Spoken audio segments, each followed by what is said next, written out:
Hello guys! Ako si Kuya Gizmo at ito ang aking channel. Today, mag-quick unboxing tayo nitong bago release ng Infinix. Ito ang Hot 40 Pro. Check natin ano yung nasa loob ng box, aesthetic, specs. Tara, unbox na natin.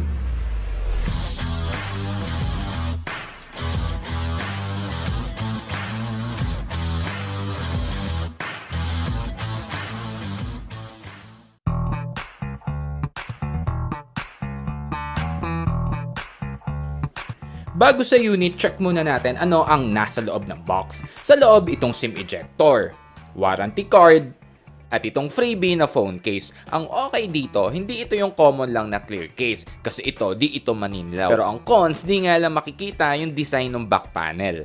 Ganito ang itsura pag nakasuot.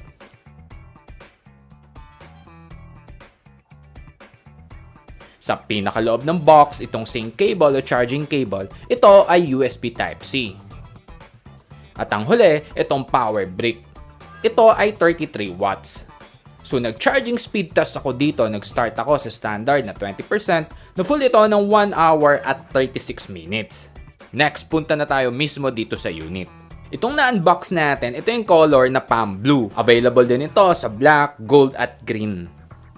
Ganito ang appearance ng texture sa indoor. Ito naman pag nasa outdoor. Yung back panel, glitter/frosted textured na ang pros, di ito agad magiging kapitan sa smudges at gas-gas. Glossy naman sa part ng camera. Yung frame at back panel, plastic lang ito guys. Ako di na ako papalag dito. Okay din naman ang plastic, di mababasag. Next, boot on na natin.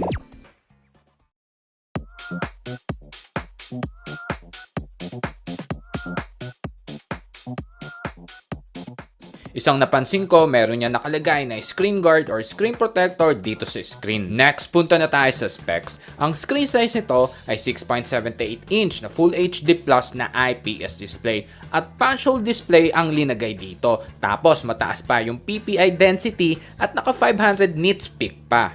Ang screen makakapili ka sa 60, 90 or 120 Hz sa refresh rate. Sa Widevine sa mga nagne-Netflix, meron itong security level na L1 Full HD. Ang network nito guys ay 4G LTE, so test natin kung working sa dito o Gomo SIM. Good news dahil compatible. Test na rin natin sa data speed. Ito'y supported ng OTG, supported din ng 5 GHz ng Wi-Fi, supported din ng NFC. Ito'y Android 13, XOS 13.5 sa user interface. So selfie camera naman ay 32 megapixel na meron niyang LED flash. Ito ang sample ng picture. Sa ngayon, pagkakaalam ko, isang variant lang ang available. Ito yung 8256 sa SRP na 7,499 pesos. Pero sa ngayon, mabibili mo na 7,099 pesos sa Infinix official store. Yung 8GB RAM nito guys, meron niyang Fusion RAM to create additional RAM. Kaya sa box, meron niyang label na 8+8. Itong Infinix Hot 40 Pro, ito ay dual rear camera lang talaga. Di ko na sinasama yung AUX lens. Para sa akin kasi decoration lang yon. So ang main shooter nito ay 108 megapixel sa 1440p at 2 megapixel naman sa secondary camera. Ito naman ang quad LED flash. Next, check naman natin ano ang feature or category ng camera. Pag tinap mo dito sa arrow na to, lalabas yung mas maraming category. So napansin ko meron itong dual video recording. Ito yung sabay na magre-record yung front at rear camera. Test na rin natin. Test number 1, video stabilization.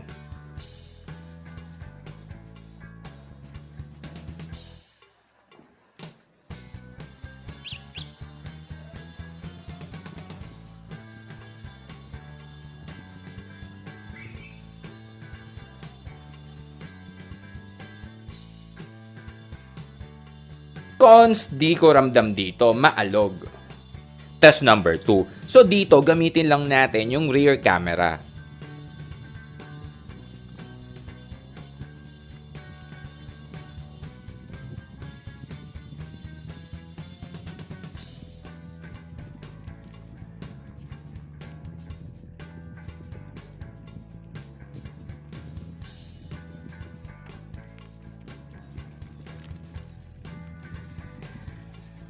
Ang pros, maganda ang video stabilization dito pag main camera lang yung gamit.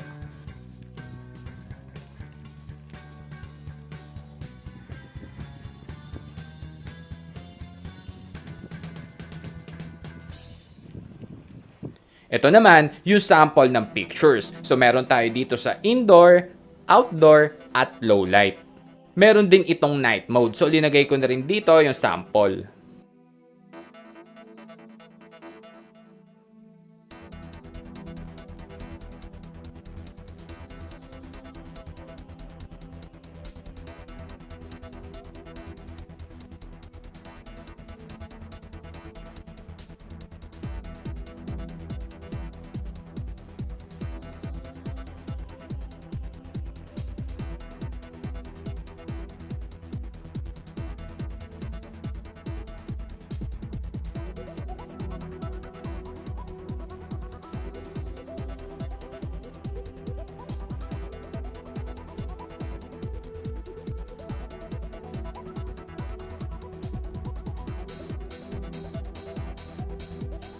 Sa video settings, ang meron dito ay 720, 1080 at 2K na resolution na meron lang 30 FPS. Sa 60 FPS, 1080p lang ang meron. Ito ang sample ng 1080p resolution.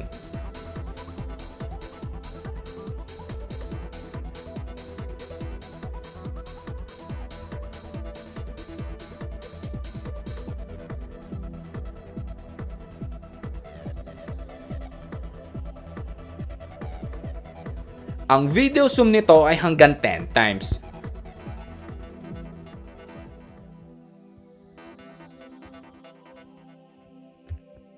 Pero nagtataka lang ako bakit sa dual video recording walang stabilization yung rear camera samantalang meron naman. Dagdag details ko lang, yung frame flat edge, ito kasi ang nauuso ngayon. Sa right side, nandito yung volume rocker, sa baba naman yung power button, / on-off switch, ito rin ang fingerprint scanner. Across the screen naman ay yung para sa SIM tray. Ito ay triple card slot. Sa ilalim naman yung speaker grill, charging port, primary mic at itong 3.5 jack. Sa taas naman yung pangalawang speaker dahil itong Hot 40 Pro, ito ay dual speakers. Ito ang tunog ng speakers.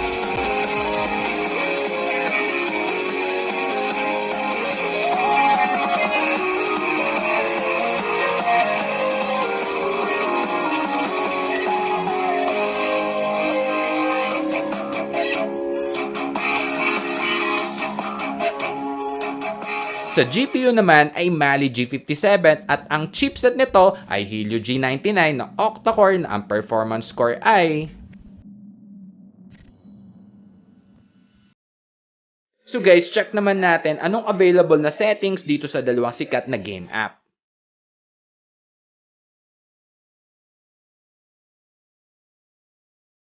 So guys, nag-game test na ako dito. Brief ko na lang. Bago maglaro, nag-start ako sa battery na 45%. Nag-check din tayo ng phone temperature. Dahil ito ay Helio G99, optimized na ito. Matagal na rin naman kasi itong model na ito. So ang ginawa ko, nag-stick ako sa settings na high frame rate lang. Nagpapalit-palit na lang ako sa graphic settings para matest. So good news, playable yan sa lahat.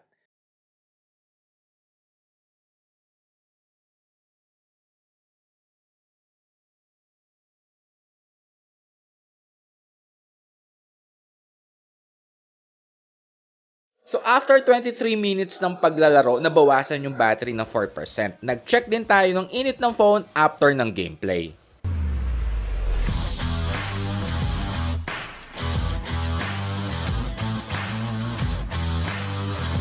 So yun lang guys, hanggang sa mga susunod na mga quick unboxing, ako si Kuya Gizmo, a peace!